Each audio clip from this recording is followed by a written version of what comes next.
Good morning. Good morning. Today we're going to talk about welcome to church, guys. Welcome to the. I haven't figured out a name for this thing yet, but I know that there's a lot of us that have been unable to attend a regular fellowship for any kind of time, but we are going to just bring a good, positive word to you every Sunday. So consider helping and support our work. We don't want to just be an internet church. There's some expenses that we have to do this. I mean, but we want to bring a positive, fresh message to you every day. So consider that. But I'm going to talk today about uh, faith. You know, faith is the substance of things hoped for, the evidence of things not yet seen. A lot of us have been living in fear and worry and anxiety uh, every day for a long time. Um, and fear is false evidence appearing real. Now, that doesn't mean it isn't real. That doesn't mean that there isn't the emotion of fear doesn't take over whatnot. But I believe that faith can override whatever circumstance that you are going through in your life. In fact, George Bernard Shaw said, I don't believe in circumstances. The person who gets on in this world is the person who finds the circumstance that he's looking for. And if he can't find that circumstance, well, he creates it. So, uh, you know, we've all been, this year has thrown out everything that we've ever known about anything that we've never faced this. But if you've made it through 2020, if you're still here, I've got good news. You are stronger than you think you are. That's right. You are stronger than you think you are. You know, there's a passage in the Bible that says that God will not give you more than you can bear. You know, I have to tell you, I wish he wouldn't trust me so much. I, I wish he wouldn't push the envelope because he pushes the envelope, doesn't he? This morning I was thinking of the olive tree. And in order to get olive oil, you know, we all talk about olive oil. Olive oil is healthy. But if you knew the process that the olive has to go through to get to that bottle that you pour in the sausage, the frying pan, or whatever you're using your olive oil for, uh, whatever, if you're soaking bread in it, oh, isn't that good? Olive oil, a little salt and pepper, a little Parmesan cheese, and a big loaf of focaccia bread. That's great. But if you knew the pain the olive had to go through to get to your plate, to get in mixed in with that Parmesan cheese, you know, guys, the we all love, and I think in positive terms. And you know, I'm surrounded by books.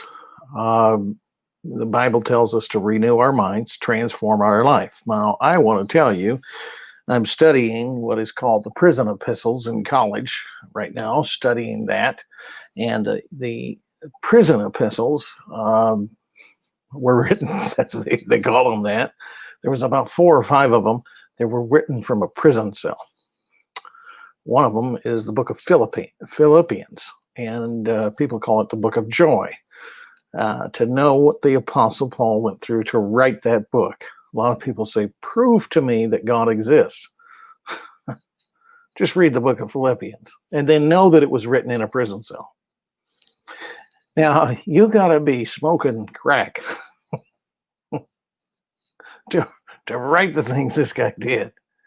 And from the place that he wrote them. It wasn't on some nice beach somewhere, and he wasn't sitting under an umbrella and having a Mai Tai and got a vision of an angel from Adonai.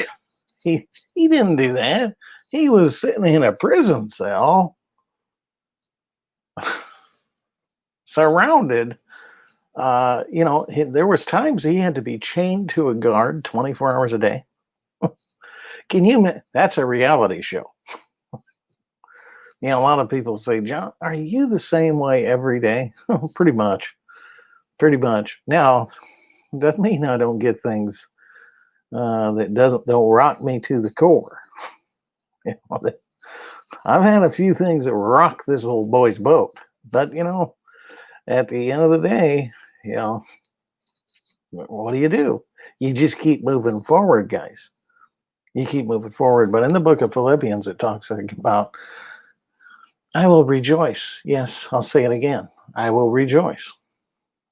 I will be thankful. In the book of Philippians, it says, finally, whatever is true, whatever is noble, if anything worthy of praise, let your mind be on those things. Now, just imagine you got a prison guard right next to you, handcuffed to you. He's handcuffed to you. You can't get away. Even going into the bathroom, you got an audience. He's with you all the time. That's a reality show. Now, you got to be either really crazy, have lost your ever-loving mind, or you got to be committed because you absolutely, without a shadow of a doubt, have experienced something that you'll go to your death for. And he did. Now, that's faith, guys. That's faith. So I want to take you through an even though kind of faith today. And even though,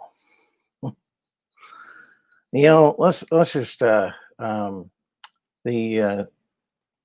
to take you to Habakkuk chapter 3, verse 19. Okay. And we're going to just read what it says here.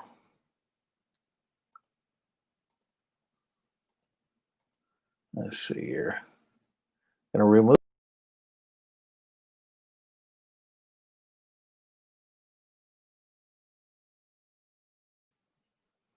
I forgot.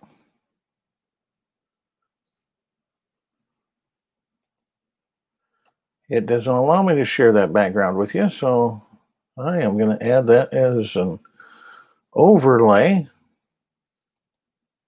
real quick.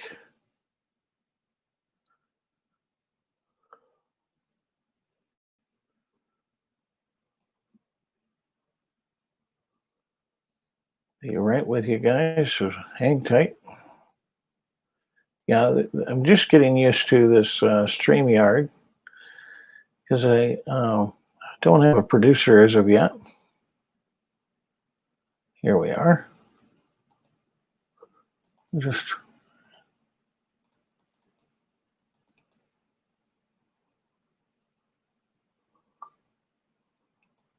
there we go.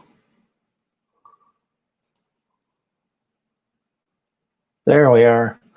Well, anyway, I'm going to read it to you here out of the Bible because I can't put it on the screen for whatever reason. It's not letting me. But I'm just going to say, even though the fig trees have no blossoms and there are no grapes on the vines, and even though the olive crop fails and the fields lie empty and barren, and even though the flocks die in the fields and the cattle barns are empty, yet I will rejoice in the Lord. I will be joyful in the God of my salvation. Now, I don't know about you, but that, my friend, is faith. Faith does not disappoint us. It is impossible to please infinite intelligence or God without faith. Faith will push you to the limit. It will test your ever-loving mind. Now, James said in chapter 1, verse 2 of the Bible of James, the book of James, he had stated that the consider it pure joy whenever you face difficulties of many kinds, because the testing of your faith develops perseverance, and perseverance must finish its work so that you are mature and complete, not lacking a thing. Now, and did you hear that? The um, the Bible says that consider it pure joy whenever you face trials of many kinds, because you know the testing of your faith develops perseverance, and perseverance must finish its work so that you're mature and complete, not lacking a thing.